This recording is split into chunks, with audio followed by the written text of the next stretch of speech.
MP DElEd वाले सभी students का अब जो अगला पेपर होने जा रहा है हिंदी भाषा शिक्षण का। माय डियर फ्रेंड्स, ये जो क्वेश्चन पेपर है ये 19 जून का पेपर है जो आपको परीक्षा में दिया जाएगा और आपसे ये प्रश्न पूछे जाएंगे। इसलिए सभी छात्र इस क्वेश्चन पेपर को ध्यान से देखें, अच्छे से इन प्रश्नों को याद करें, क्योंकि ये जो प्रश्न मैं बताने जा रहा हूँ ये आपको परीक्षा में दिए जाएंगे और आपसे ये प्रश्न पूछे जाएंगे। ठीक है, तो ये हिंदी का पेपर है। सबसे पहले आप जो क्वेश्चन देख पा रहे हैं वो सही विकल्प वाले क्वेश्चन आपकी परीक्षा में आएंगे, जिसमें पहला क्वेश्चन होगा वक्ता और श्रोता के सम्मिलित व्यवहार को वाक की संज्ञा दी है, तो ये किसने दी थी, क्वेश्चन पूछा गया है। तो यहाँ पर आपको ध्यान रखना है ब्लूमफील्ड के द्वारा ये व्याख्या दी गई थी, ये संज्ञा दी गई थी। वक्ता और श्रोता के सम्मिलित व्यवहार को वाक की संज्ञा दी थी ब्लूमफील्ड ने। ठीक है, तो यहाँ पर आपको ब्लूमफील्ड जो होगा आपका करेक्ट उत्तर होगा, ये आप ध्यान रखेंगे।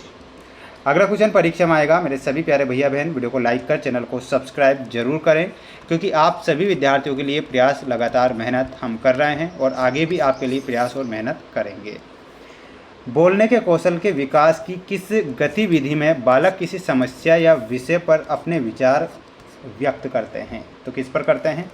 तो यहाँ पर आपको ध्यान रखना है विचार गोष्ठी पर किया जाता है, तो इसमें आप लिखेंगे विचार गोष्ठी। बढ़ेंगे अगले क्वेश्चन की ओर। जैसा कि आप देख सकते हैं अगला क्वेश्चन है मौन वाचन कहलाता है। तो माय डियर फ्रेंड्स, मौन वाचन क्या कहलाता है? तो यहाँ पर आपको ध्यान रखना है मन में पढ़ना। मन में पढ़ना क्या होता है? ये मौन वाचन कहलाता है। तो यहाँ पर आपको लिखना है मन में पढ़ना। अगला क्वेश्चन देखिएगा, ये रहा प्राथमिक कक्षाओं में गद्य शिक्षण का उद्देश्य होता है। तो प्राथमिक कक्षाओं में गद्य शिक्षण का जो उद्देश्य होगा वह उद्देश्य क्या होगा? साहित्य भाषा को समझने, बोलने तथा लिखने की क्षमता का विकास। ठीक है, तो ये प्राथमिक कक्षा में गद्य शिक्षण का उद्देश्य होता है, ऑप्शन नंबर सी। ठीक है, बढ़ेंगे अगले प्रश्न की ओर। क्वेश्चन दिया गया है मौखिक अभिव्यक्ति के आकलन के लिए प्रभावी तरीका क्या है? तो मौखिक अभिव्यक्ति के आकलन के लिए जो प्रभावी तरीका होता है नामों की पहचान और चित्र पढ़ना, यानी कि आ और बा दोनों हमारे यहाँ पर सही उत्तर हैं। तो इसमें आ और बा दोनों आप करेक्ट करके आइएगा। इसके बाद हम बढ़ेंगे हमारे अगले क्वेश्चन की ओर। जैसा कि आप देख सकते हैं ये आपकी परीक्षा में रिक्त स्थान वाले प्रश्न आएंगे, जिनके आंसर मैं आपको बताने जा रहा हूँ। भाषा की सार्थक इकाई क्या होती है? तो भाषा की जो सार्थक इकाई होती है प्यारे विद्यार्थियों वो क्या होती है? शब्द होती है। तो इसमें आपको क्या लिखना है? शब्द। कलात्मक रीति से सजी हुई भाषा जिसमें भावों की अभिव्यंजना ही कविता कहलाती है।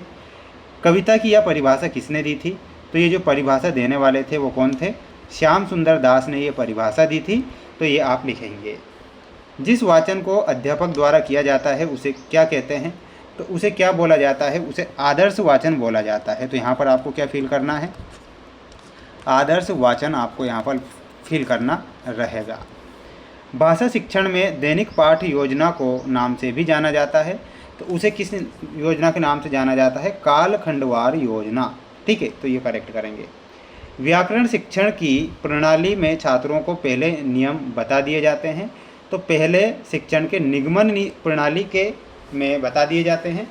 तो यहाँ पर आपको निगमन लिखना है। इसका आप यहाँ से स्क्रीनशॉट ले सकते हैं और अच्छे से इन प्रश्नों को याद आप कर सकते हैं। अब देखिएगा ये आपकी स्क्रीन के सामने अगला जो क्वेश्चन आएगा, जैसे कि आप देख पा रहे हैं क्वेश्चन नंबर फर्स्ट होगा। निम्नांकित प्रश्नों के उत्तर एक वाक्य में लिखिए में पहला प्रश्न आएगा कि भारतीय संविधान की कौन सी अनुसूची भारत में प्रचलित विभिन्न भाषाओं से संबंधित है? तो कौन सी अनुसूची है? तो यहाँ पर आपको ध्यान रखना है 8वीं अनुसूची। ठीक है, तो यहाँ पर आंसर लिखना है 8वीं अनुसूची।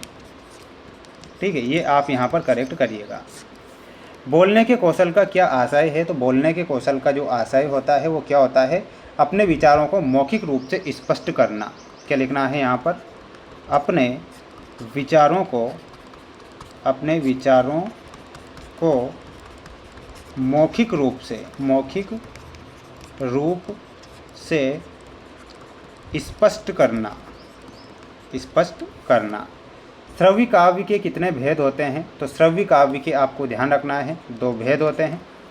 अच्छे मूल्यांकन की प्रमुख विशेषता क्या है? तो लिखना है वैधता, विश्वसनीयता, वस्तुनिष्ठता और व्यापकता। आकलन का क्या अर्थ होता है? अधिगम प्रगति के बारे में जानकारी एकत्रित करना ही आकलन कहलाता है। तो क्या लिखना है? अधिगम प्रगति के बारे में जानकारी एकत्रित करना। तो ये आप लिखेंगे। इसके बाद मैं आपको अगला क्वेश्चन बताऊंगा। जैसे कि आप यहाँ पर क्वेश्चन देख पा रहे हैं, ये 2 नंबर में आपकी परीक्षा में प्रश्न आएंगे, ध्यान से देखना है। देखिएगा, ये 2 नंबर वाले जो क्वेश्चन हैं कि भाषा का अर्थ लिखिए, कविता में निहित सौंदर्य के प्रकार, भाषा के आधारभूत कौशल कौन से हैं, गद्य क्या है, व्याकरण के प्रमुख विभागों के नाम और परीक्षा क्या है। तो इनके बारे में मैं आंसर बता रहा हूँ, ध्यान से देखना है। देखिएगा, आंसर आ चुका है कि भाषा का अर्थ लिखिए। तो इसमें आपको लिखना है, भाषा वह साधन है जिसके द्वारा मनुष्य अपने विचारों, भावों और अनुभवों को बोलकर या लिखकर दूसरों के सामने प्रकट करता है और दूसरों के विचारों को समझता है। तो उसे क्या कहते हैं? उसे भाषा कहते हैं। तो यहाँ से आप स्क्रीनशॉट इसका ले लीजिएगा। 5वां क्वेश्चन भी 2 नंबर का है कि कविता में निहित सौंदर्य के प्रकार। तो इसमें लिखना है, एक होता है भाव सौंदर्य और एक होता है शिल्प कला सौंदर्य। ठीक है, तो भाव सौंदर्य में लिखना है कविता के मूल विचार, रस और अनुभूतियाँ। इसमें लिखना है भाषा, शैली, अलंकार, छंद, बिंब और प्रतीक। स्क्रीनशॉट ले सकते हैं। अगला क्वेश्चन था कि भाषा के आधारभूत कौशल कौन से हैं। तो लिखना है सुनना, बोलना, पढ़ना और लिखना।